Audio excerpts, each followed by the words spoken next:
നമ്മുടെ മുഖത്തിന്റെ മൊത്തത്തിലുള്ള ഒരു ഭംഗിയെയും ബാലൻസിനെയും നിർണ്ണയിക്കുന്നതിൽ നമ്മുടെ മൂക്കിന് വലിയൊരു പങ്കുണ്ട്. നമസ്കാരം. ഇന്ന് സംസാരിക്കാൻ പോകുന്നത് റൈനോപ്ലാസ്റ്റിയെ കുറിച്ചാണ്. പല രീതിയിൽ മൂക്കിന്റെ ഷേപ്പിൽ അതൃപ്തിയുള്ളവരോ അല്ലെങ്കിൽ മൂക്കിനുള്ളിൽ എല്ല് വളഞ്ഞ് ശ്വാസമെടുക്കാൻ ബുദ്ധിമുട്ടുള്ളവരിലോ ചെയ്യുന്ന ഒരു സർജറിയാണ് റൈനോപ്ലാസ്റ്റി. ഇതിനെ രണ്ട് തരത്തിൽ തിരിക്കാം. ഒന്ന് ഫങ്ഷണൽ റൈനോപ്ലാസ്റ്റി, രണ്ടാമത്തേത് കോസ്മെറ്റിക് റൈനോപ്ലാസ്റ്റി. നേരത്തെ പറഞ്ഞ പോലെ മൂക്കിനുള്ളിൽ വലിയ എല്ല് വളവും അതുമൂലം ശ്വാസമെടുക്കാൻ ബുദ്ധിമുട്ടും തലവേദനയും കൂർക്കമലിയും ഒക്കെ ഉള്ളവരിൽ ചെയ്യുന്ന സർജറിയാണ് ഫങ്ഷണൽ റൈനോപ്ലാസ്റ്റി. എന്നാൽ മൂക്കിന്റെ ഒരു ഹമ്പ്, വലിയ മൂക്ക് അല്ലെങ്കിൽ മൂക്കിന്റെ എല്ല് പുറമേ തന്നെ ഒരു ഭാഗത്തേക്ക് വളഞ്ഞു നിൽക്കുക അല്ലെങ്കിൽ ചപ്പിയിരിക്കുക, അങ്ങനത്തെ ആളുകളിൽ ചെയ്യുന്ന സർജറിയാണ് കോസ്മെറ്റിക് റൈനോപ്ലാസ്റ്റി. ഇത് രണ്ട് രീതിയിൽ ചെയ്യാം. ഒന്ന് ക്ലോസ്ഡ് ആയിട്ട് ചെയ്യാം.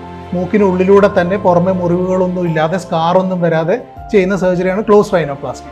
എന്നാൽ മൂക്ക് തുറന്ന് മൂക്കിനടിയിലൂടെ ചെറിയൊരു മുറിവുണ്ടാക്കി മൂക്ക് തുറന്ന് നമുക്ക് ചെയ്യുന്ന സർജറിയാണ് ഓപ്പൺ റൈനോപ്ലാസ്റ്റി. രണ്ട് രീതിയിലാണെങ്കിലും ഈ സർജറി ജനറൽ അനസ്തീഷ്യയിലാണ് ചെയ്യുക. ഒരു ദിവസത്തെ ഹോസ്പിറ്റലൈസേഷൻ മതി. 2 ആഴ്ചയോളം വീട്ടിൽ റെസ്റ്റ് എടുക്കേണ്ടി വരും. നമുക്ക് പൂർണ്ണമായിട്ടുള്ള ബെനിഫിറ്റ് കിട്ടാൻ ഏകദേശം 3 മാസത്തോളം എടുക്കും. ഒരു കാര്യം ഓർക്കുക, ഓരോരുത്തരുടെയും മുഖത്തിന്റെ ഘടന വ്യത്യസ്തമാണ്. നമ്മൾ സിനിമയിലോ അല്ലെങ്കിൽ സോഷ്യൽ മീഡിയയിലോ ഒക്കെ കാണുന്ന പോലെ എന്റെ മൂക്കാക്കി തരണം എന്ന് പറഞ്ഞാൽ പലപ്പോഴും ബുദ്ധിമുട്ടായിരിക്കും. നമ്മുടെ മൂക്കിന്റെ സ്വാഭാവികത നഷ്ടപ്പെടാതെ നമുക്ക് മുഖത്തിന് അനുയോജ്യമായിട്ട് ആ മൂക്കിനെ മെച്ചപ്പെടുത്തിയെടുക്കുന്ന സർജറിയാണ് റൈനോപ്ലാസ്റ്റി. Thank you.